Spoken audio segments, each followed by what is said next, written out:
2025 সালের ধারাবাহিকতা আরসিবি 2026-এও ধরে রেখেছিল, কিন্তু এবার তাদের এমন একটি দলের কাছে পরাজিত হতে হয়েছে যে পরাজয়ের মাধ্যমে হয়তোবা 26 সালে চ্যাম্পিয়ন হওয়ার যে নতুন মিশনে নেমেছিল বিরাট কোহলির আরসিবি, সেটা হয়তো তারা ধরে রাখতে পারবে না।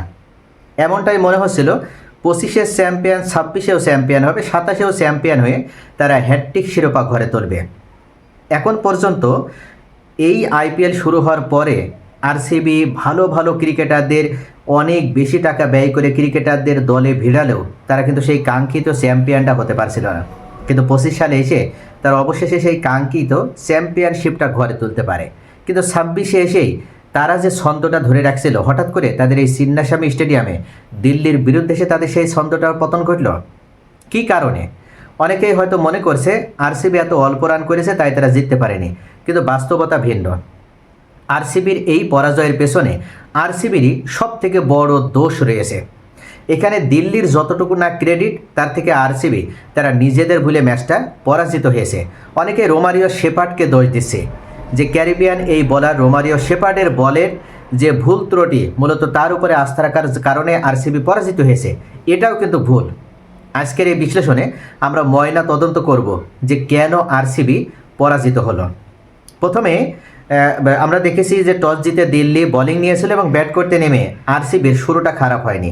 ফিল সওয়ার্ড 38 বলে 63 রানে একটা দুর্দান্ত ইনিংস খেলে বড় স্কোরের ভিত গড়ে দিয়েছিলেন, কিন্তু অন্য প্রান্ত থেকে তিনি কাঙ্ক্ষিত সহযোগিতা পাননি।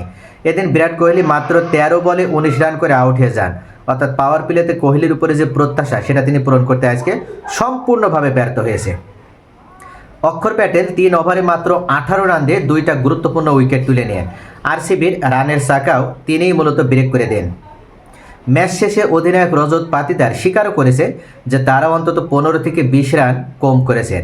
চিন্নাস্বামীর মতো ছোট মাঠে 175 রান কখনোই নিরাপদ স্কোর নয়। এখানে অবশ্যই আপনাকে 200 প্লাস নয় 220 প্লাস স্কোর করতে হবে, তাহলেই আপনি জয়ের হয়তো স্বাদ নিতে পারবেন।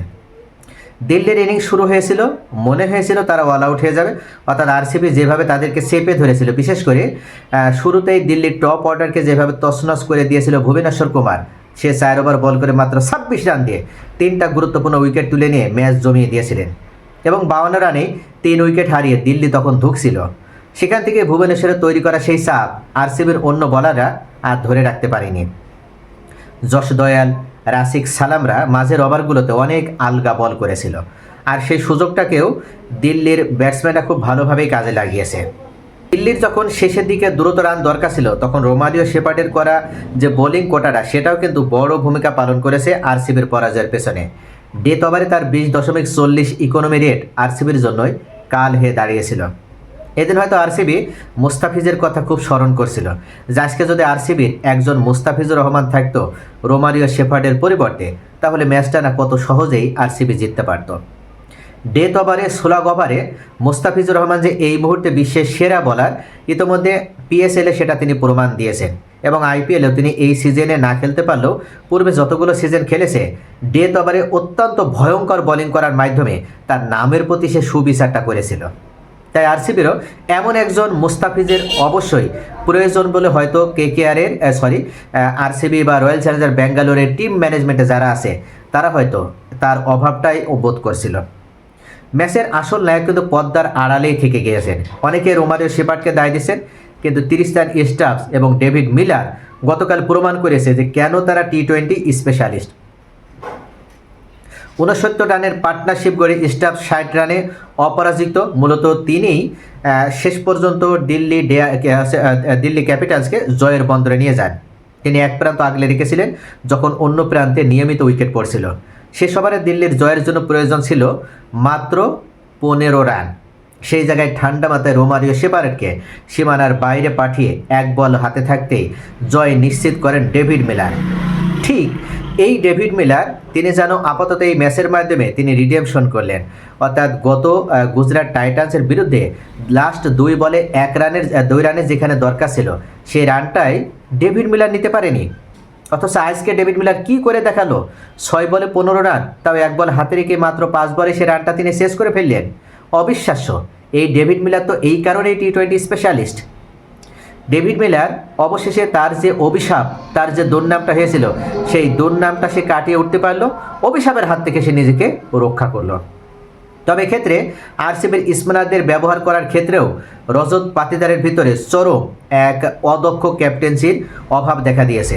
পিচ যখন একটু মন্তর হতে শুরু করেছিল, তখন স্পিনারদের আরও আক্রমণাত্মক হওয়া উচিত ছিল, যেটা আরসিবির স্পিনাররা করে উঠতে পারেনি।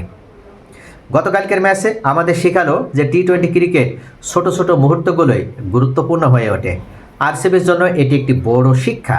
তাদের ব্যাটিং ইউনিটের ধারাবাহিকতা দরকার এবং ডেথ ওভার বোলিং নিয়ে দ্রুত কাজ করতে হবে। দিল্লি ক্যাপিটালস এই জয়ের মাধ্যমে পয়েন্ট টেবিলে নিজেদের অবস্থান মজবুত করলো, আর আরসিবি তাদের সামনে এখন একটাই পথ, ভুলগুলো শুধরে ঘুরে দাঁড়াতে হবে। আপনাদের কি মনে হয় আরসিবি কি তাদের ভুলগুলো শুধরে পরের ম্যাচে ঘুরে দাঁড়াতে পারবে, নাকি এই পরাজয়ের মধ্য দিয়ে 2026 সিজনে তারা একের পর এক নিজেদের শুধু ব্যর্থতার দিকেই তারা এগিয়ে যাবে? তবে এই মুহূর্তে আরসিবির সব থেকে প্রয়োজন যেটা ছিল সেটা হচ্ছে ডেথ ওভার স্পেশালিস্ট। আর ডেথ ওভার স্পেশালিস্ট হিসেবে তাদের অবশ্যই উচিত হবে, টিম ম্যানেজমেন্টের উচিত হবে বাংলাদেশ ক্রিকেট বোর্ডের সাথে কথা বলা। বাংলাদেশ ক্রিকেট বোর্ডের সাথে কথা বলার মাধ্যমে যদি তারা এই মুহূর্তে আন্তরিকতার সাথে বাংলাদেশ থেকে মুস্তাফিজুর রহমানকে তাদের দলে নিতে পারে, তাহলে আরসিবি অবশ্যই তাদের চ্যাম্পিয়নশিপের যে ধারাটা সেটা তারা রক্ষা করতে পারবে। তাদের অবশ্যই একজন ডেথ ওভার স্পেশালিস্ট হিসেবে মুস্তাফিজুর রহমানকে প্রয়োজন।